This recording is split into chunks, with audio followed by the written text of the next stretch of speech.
I'm Rebecca Moore. I'm parent of Cody Birkmore. I also have a daughter. Cody's autistic and 11 years old. Hello, I'm Susan Kirkman. I have a severely autistic son who calls himself TL, and we have to call him TL now or we're in trouble. It's quite difficult because we've known him as Tom for so many years, but he's 33. He has epilepsy, he has behaviour that challenges, as well as his autism and a complex communication disorder. I'm Leanne, and this is my little boy Leo. And Leo is 4, aren't you? It got more. And he wants to watch a DVD that's not working. Hi, I'm Emily. My son is Carter. This is Carter, he's 8. He was diagnosed September the 20th, 2017 with autism and associated learning difficulties. My name's George, I'm 25. I'm Colleen. I'm mum to Harvey. He's 3 and been diagnosed with autism this year. It was quite an abrupt way to be told, but then I was given a badly photocopied pack to take home. Felt totally alone, not knowing what to do, who to contact. I knew there was something wrong with him from when he was about 3 months old, because I thought he was intermittently deaf, because sometimes he'd respond to me when I spoke to him and sometimes he wouldn't. I remember going round to a neighbour and saying, I think he's deaf. Anyway, I took him to the doctor, who said, oh no, there's absolutely nothing wrong with him. You've just been an over-anxious mum. Leo's been on the pathway since about You 2. picked it! I did, didn't I? This followed a neurologist appointment who'd seen Leo for the second time. It's coming on, don't worry. And he thought Leo had stereotypies with autism, because Leo's hand and jaw would shake. That's the reason they first kind of realised he was autistic, and because he wouldn't make a lot of eye contact, he wouldn't respond to his name. We noticed from around 18 months old, me and my husband and some family members, that it was a bit different from my other 3. I mentioned it to the health visitor. She seen what she needed to see straight away, and she decided from then that she was going to refer him to a paediatrician. When he was 7, he had a medical, and there the doctor said to me, you do realise that actually he's very autistic, don't you? And that is the first time that anybody had ever said to me he's very autistic. So Cody was first referred in 2016 by an AMP. She wanted to make sure that it was the right decision for Cody for his future. Well, we came up to Sheffield when I was 20. Pretty, I wouldn't say rapidly, but reasonably quickly got onto the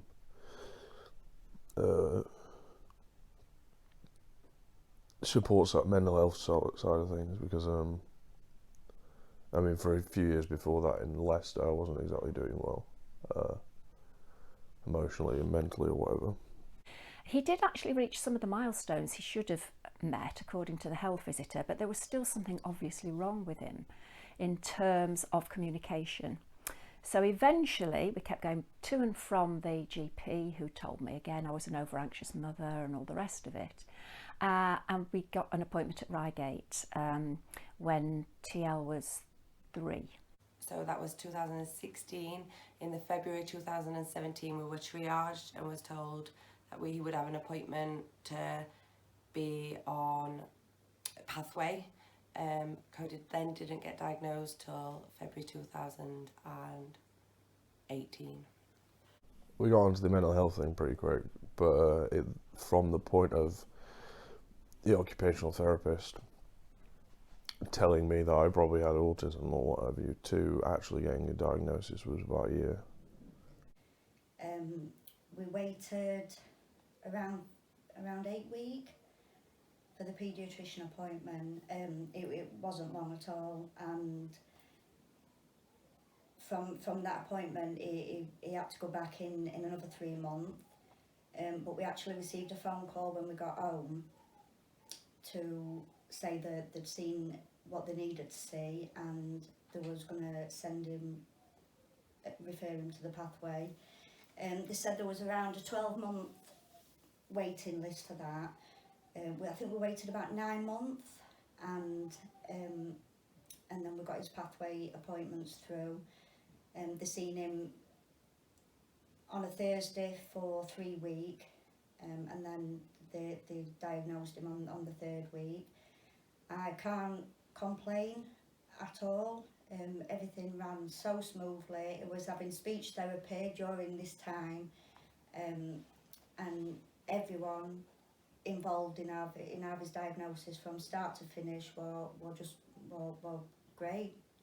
It was first off with the A&P, who then referred on, so then you go to triage.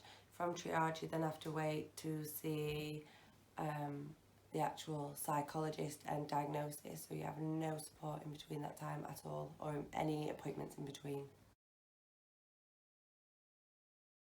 I think probably the best thing that's happened has been the housing, and that isn't down to anybody in Sheffield, I'm afraid. That is My Safe Homes, David Abbey at My Safe Homes. Although it was Sheffield's suggestion, I have to say, and the transition team were superb. They really were very good. The speech and language appointment were really good. She looked at all sorts with Cody.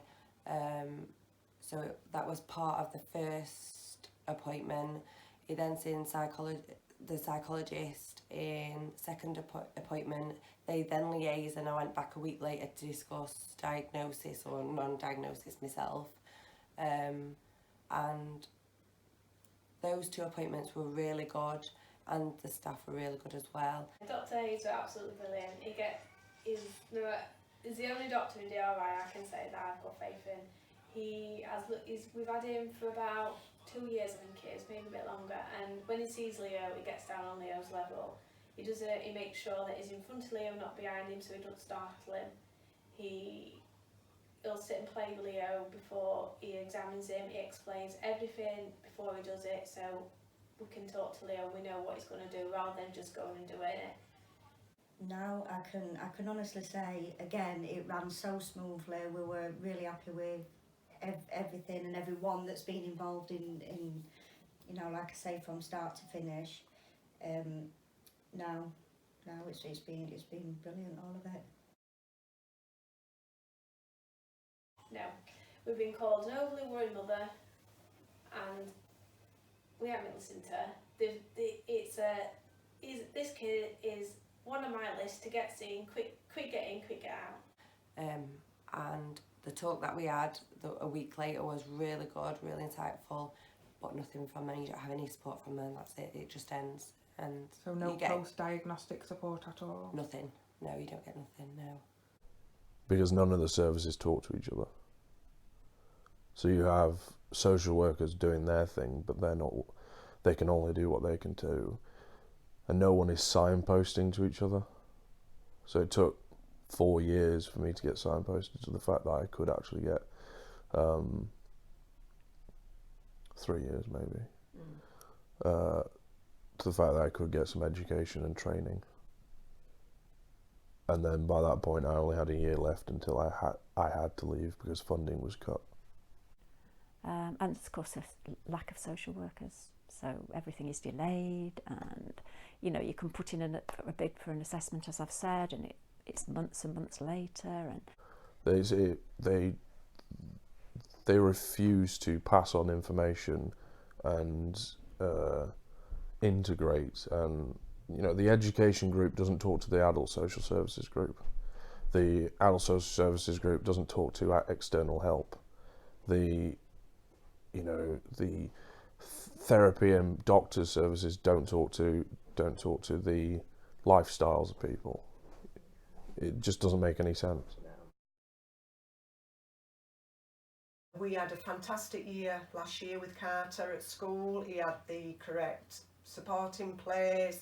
He had a TA who was amazing, who totally understood him.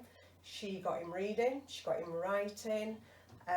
We could actually go out after school. Didn't have to come straight back home in case he melted down or went on the offensive. This year we are back to square one. That is getting forgotten as well, which is really irritating me at the moment. You know, you're better off in work, say the government, yeah, but some people can't work. But a recognition really that there is a big spectrum. If people need employment, fine. If they want employment, help them get it. If they can't work, then also cater for them, so there are more things for them to do during the day that aren't just the basic day service. There's more places like Burton Street where it's more like a college. That support has gone. They did not renew the lady's contract, and she would have loved to go forward with Carter. Now, again, I'm fighting again. The waiting list for any other help, especially one-to-one, is astronomical. And I think the fact that Sheffield now have their social workers in areas, in clusters, with no specialism is absolutely dire. We went to do some training for one of the regions, one of the sectors, and people didn't know about autism, and yet there were social workers dealing with people who might be going into meltdown, and they sent for the police, but actually, if they dealt with them properly, they wouldn't be going into the meltdown. I just find it unbelievable. They need to relook, really relook and see they're getting the funding for our children. That funding needs to be used on our children. I think post-diagnostic support for both, for us and for the person who's been diagnosed. So it wasn't necessarily that the experience was bad, it's just the time. So if we do go from referring to triaging to getting an appointment in a lot less time, then children aren't waiting that time in between knowing or not knowing. So some parents, it could be, yes, this child's definitely autistic, and they know that, and then you can move forward with that. But there is such a fine line between having traits and actually being autistic. I understand that agreements need to be signed and things like that, and patients and all that, but they don't even ask the patient for permission to pass on information. I haven't been. Me and my mum have been spoken to a bit, but for the most part, we are the last people to find anything out when it pertains directly to me. I usually find out if something is going to happen like a week before, if that. And that could be from, you know, financial help being changed to I'm being moved to a different mental health service. You do need that support at the beginning. I can't explain how lonely you are. You just sit and you cry and wonder where you're going, what's happening. You do the bad thing, you look on the internet. It's an absolute nightmare. And then you go and your little one's at school, and that is just a minefield. Services are out there, just very limited on what you can do. It does all come down to cost. I think local authority need to get their heads together and actually communicate. Again, it does all come down to money, which I'm quite aware of financial constraints, very aware, but in the long run it will only cost the local authority more by bringing these other parties in later on in life. So Get it right. as the younger, because they'll cost more in future. George is absolutely right in saying we only find out about the things that are available by chance. There isn't anywhere that we can go to and they will say, there's this service, there's this charity, there's this scheme that is specifically for you. We found out about them bit by bit by bit. Our social worker is very overworked, only works 3 days a week. Nobody else co-works with her. She can only do so much. She doesn't have much knowledge of autism and struggles to get the information she needs within her own organisation. I think the worst thing is the fact, as I say, you have to fight and you feel so isolated. So even though you belong to, you know, Autistic Society or whatever, then you're still fighting your own corner. And I think Sheffield have been very slow at getting things established, like Autism Programme Board. I mean, it is there now. It's still very much in its early stages, but they have been very slow in doing things like that. And the Autism Act, you're supposed to have somebody overall in charge of autism, and the gentleman who did it 3 ago said he probably thought about autism for 2 minutes a week. And Little Rainbows are brilliant. They really do some good work for children with autism. Without having to fight for everything that I've got for Cody, and again a battle, then Cody wouldn't have a future. He wouldn't have a job to go to when he's older. He wouldn't ever be able to be independent. And we're letting these children and adults already down. Yeah, massively. But autism is lifelong and it's all pervasive. So therefore, you know, I think they should say, right, this is the level of funding we need, and this will continue for their life. And Little Rainbows is one place I can feel I can take my son and he's all right. I just want every parent just to keep fighting, just to keep on there, really. I'd love to look into the future. At the present time, I can't see it getting any easier. As my daughter says to me, no matter how deflated you get, Mummy, just remember who you're fighting for, stand up and straighten your crown and move on and get on a new fight. We have to fight for our children. And unfortunately, there's only us that can do it. I would love that magic wand to be able to wave it and to make it all better for us all, but unfortunately I can't.